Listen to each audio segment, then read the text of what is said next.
Ini adalah kisah tentang penghancuran Palestina. Ini adalah kisah tentang pembentukan negara Israel. Ini adalah kisah tentang janji Inggris yang menyebabkan konflik berkepanjangan selama lebih dari 100 tahun. Pada tanggal 2 November 1917, Menteri Luar Negeri Inggris, Arthur Balfour, menulis surat yang isinya adalah sebuah deklarasi yang mengumumkan dukungannya terhadap pendirian rumah nasional bagi orang-orang Yahudi di Palestina. Deklarasi tersebut ditujukan kepada Rothschild, pemimpin komunitas Yahudi Inggris, untuk dikirimkan ke Federasi Zionis Inggris Raya dan Irlandia. Saat Balfour menulis mengenai niat pemerintahannya untuk menciptakan tanah air Yahudi di Palestina, 90% dari penduduk yang tinggal di sana jelas bukan orang Yahudi. Sebulan setelah surat Balfour, pasukan Inggris merebut Palestina dan mengakhiri 400 tahun pemerintahan Utsmaniyah yang kala itu tinggal di Palestina adalah sebagian besar Muslim, minoritas Kristen, dan Yahudi yang hidup berdampingan dengan damai. 21 tahun sebelumnya, pada tahun 1869, Theodor Herzl, seorang pria berkebangsaan Austria, menerbitkan The Judenstaat, yang artinya negara Yahudi.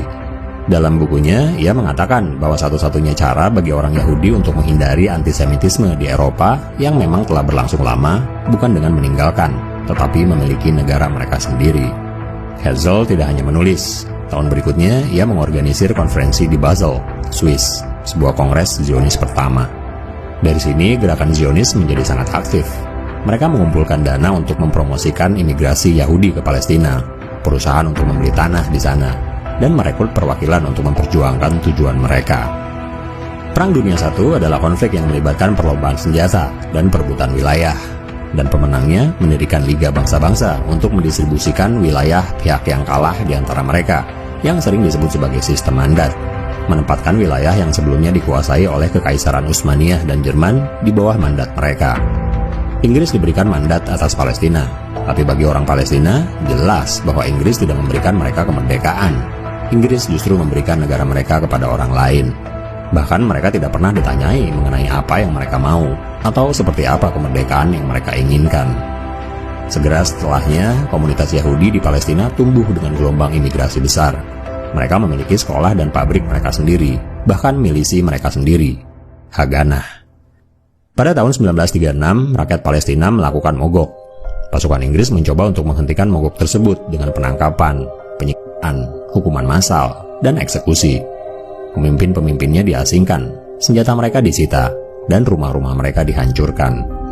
Pejuang Palestina menyerang target-target Inggris dan Yahudi, sementara pasukan Inggris dan Haganah melakukan serangan bersama terhadap desa-desa di Palestina.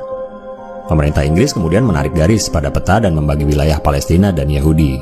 Dan karena orang Palestina merupakan mayoritas di negara itu, 250.000 orang dari mereka harus dikeluarkan dengan kekerasan untuk membuat negara Yahudi dapat dipertahankan.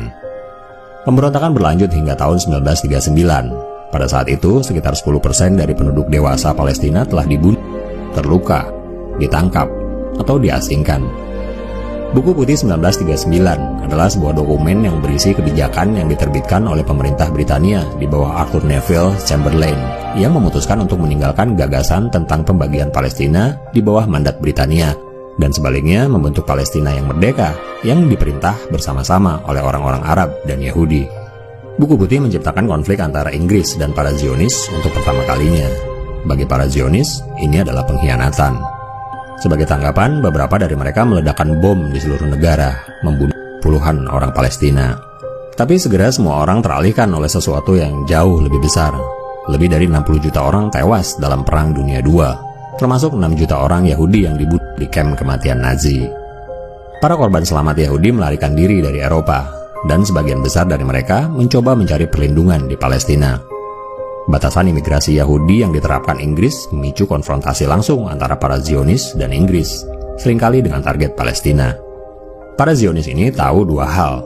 Secara militer, mereka lebih kuat daripada orang Palestina, dan Inggris lelah setelah Perang Dunia II, sehingga tidak akan memiliki semangat untuk terus berperang di Palestina.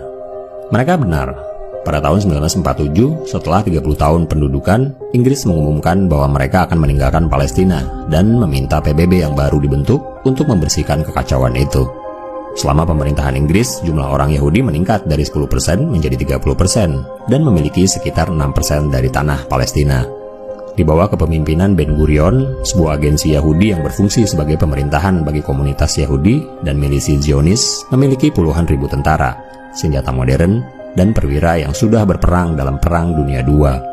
Di sisi lain, orang Palestina tidak diizinkan untuk mengembangkan administrasi dan militer mereka sendiri, padahal mereka masih menjadi mayoritas di seluruh wilayah itu. Pada November 1947, PBB yang pada saat itu hanya terdiri dari sebagian kecil negara di dunia memutuskan untuk membagi Palestina. Rencana ini menetapkan 55% wilayah untuk negara Yahudi. Tetapi PBB tidak pernah menjelaskan bagaimana itu bisa terjadi sementara sebagian besar dari penduduknya adalah orang Palestina. Ben Gurion dan kepemimpinan Zionis menerima keputusan itu. Dengan Inggris akan pergi, para Zionis tahu bahwa mereka akan memiliki militer terkuat di Palestina. Pasukan mereka diinstruksikan untuk merebut lebih banyak wilayah daripada yang diberikan oleh PBB dan melakukan apa yang perlu untuk mengurangi jumlah orang Palestina di dalamnya. Di kota-kota seperti Haifa, para milisi Israel meledakkan bom mobil di pemukiman Palestina. Mereka menyerang desa-desa dan memaksa penduduknya pergi. Pasukan Haganah telah mengusir orang Palestina dari kota yang terkepung, sedangkan sisanya menjadi tawanan Israel. Setelah sebagian besar Yerusalem Barat yang telah dikosongkan oleh penduduk Palestina, pada tanggal 9 April 1948, desa Deir Yassin diserang. 250 orang tewas dalam keadaan yang sangat kejam.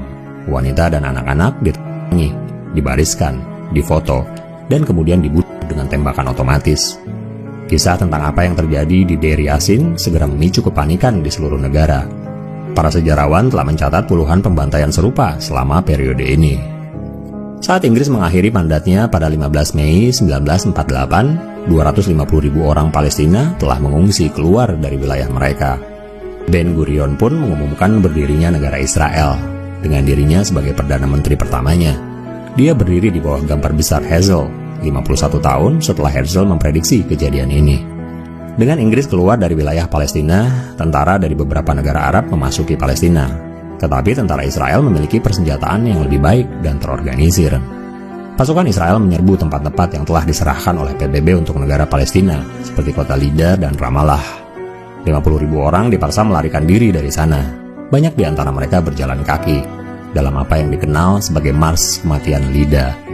Setelah dikosongkan, kota-kota tersebut diberi nama Ibrani, Lod, dan Ramlah. Seperti di banyak kota kosong lainnya, bangunan dan rumah-rumah diambil alih oleh negara Israel yang baru dan diberikan kepada orang Yahudi. Pada saat PBB menyepakati gencatan senjata, 3/4 dari rakyat Palestina telah menjadi pengungsi. Dalam bahasa Arab, mereka menyebutnya Nakba, yang secara harfiah berarti bencana. Negara Israel yang baru terbentuk terdiri dari 78% wilayah yang dulunya adalah Palestina. Setahun kemudian, PBB mengeluarkan resolusi yang meminta semua pengungsi Palestina diberi izin untuk kembali ke rumah mereka. Tapi mereka tidak pernah kembali. Palestina telah terhapus. Dalam beberapa dekade sejak itu, upaya untuk menyelesaikan konflik ini telah dicoba dengan membagi wilayah tersebut. Dengan setiap upaya berturut-turut, wilayah yang ditawarkan kepada orang Palestina di tanah air sejarah mereka sendiri semakin menyusut. Ironisnya, Israel masih kesulitan untuk mempertahankan keunggulan populasi yang diperolehnya pada tahun 1948 ketika ia memaksa semua orang keluar dari wilayah Palestina. Sampai hari ini, penduduk Yahudi dan non-Yahudi di negeri ini kurang lebih seimbang. Tetapi orang-orang Palestina di bawah pendudukan Israel tidak memiliki hak, kewarganegaraan, dan tidak memiliki prospek untuk merdeka di bawah kendali mereka.